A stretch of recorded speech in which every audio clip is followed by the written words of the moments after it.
في تحليلنا السابق كل من شاهد الفيديو تبين أن معظم تنبؤاتنا كانت صحيحة، وكما قلت أن شخصية زيرين ستكون أكثر بشاعة من بيلين، وعلى الرغم من كونها مفرطة بعض الشيء إلا أن الشخصية تبدو وكأنها شخص سيء حقًا.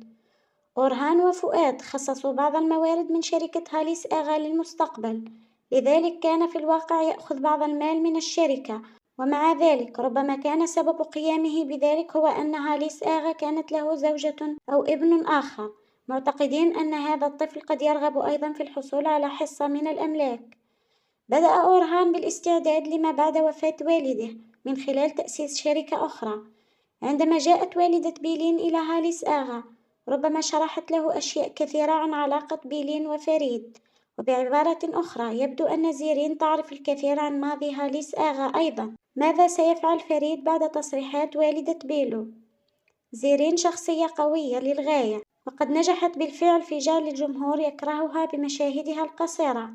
من المحتمل أن تخبر هاليس آغا عن العلاقة التي بين بيلو وفريد بكل التفاصيل. بعد تلك اللحظة اتصل هاليس آغا بفريد وسأله: هل هناك شيء تريد أن تخبرني به؟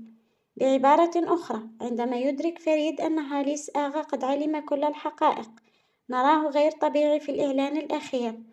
لذلك فريد سيواجه جده مرة أخرى ولا يعرف ماذا يفعل تحت هذا الضغط، لذلك يذهب فريد للقاء بيلو مرة أخرى للتستر على ما حدث، ومع ذلك بيلو أيضًا واقعة تحت ضغط والدتها، لذلك فريد يغضب عليها أكثر من أي وقت مضى. هل سيكون فريد وسيران سويًا؟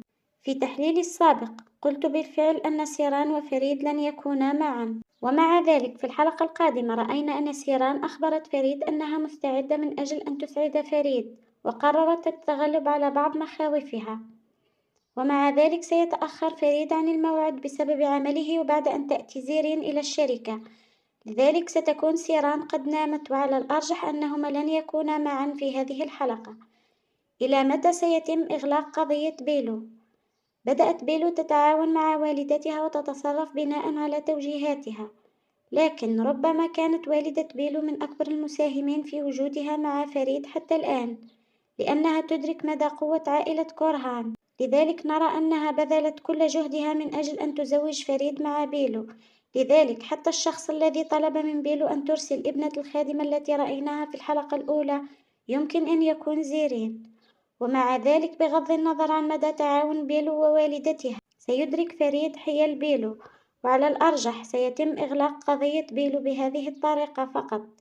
سيرى فريد الوجه الحقيقي لبيلو وسيكون شاكرًا لها على جعله يعود لسيران، تمامًا كما رأت سيران الوجه الحقيقي ليوسف وأغلقت القضية. على الرغم من أن هذا الموضوع في حلقات متقدمة، لكن يمكننا القول أن بيلين لن تكون موجودة قريبًا. في الواقع شاركت والدتها بالفعل كممثلة ضيفة فقط، لكن وفقًا للسيناريو ستكون في السلسلة إذا لزم الأمر، وهذا دليل على أن بيلو ووالدتها ليس لديهما مكان ودور كبير في المسلسل. ماذا عن فؤاد وسونا؟ على الرغم من أن فؤاد يبدو مهتمًا جدًا بسونا في البداية، إلا أننا لا نرى هذا الاهتمام في الحلقات الأخيرة. بعبارة أخرى قد يكون موضوع فؤاد مطولًا، حيث تلقى الثنائي سونا وعابدين استجابة جيدة جدًا من الجمهور، لذلك يبدو أن قضية فؤاد مع سونا ربما ستؤجل لفترة أو سيتم نقلها إلى الموسم القادم. في هذه الحلقة يبدو أن حقيقة معركة فؤاد مع أسومان قد حسمت بطريقة جيدة، وقرار التبني دليل على ذلك. هذا كل ما يمكن تحليله عن الإعلان والحلقة القادمة. من فضلكم لا تنسوا الإعجاب بالفيديو ومشاركته مع أصدقائكم.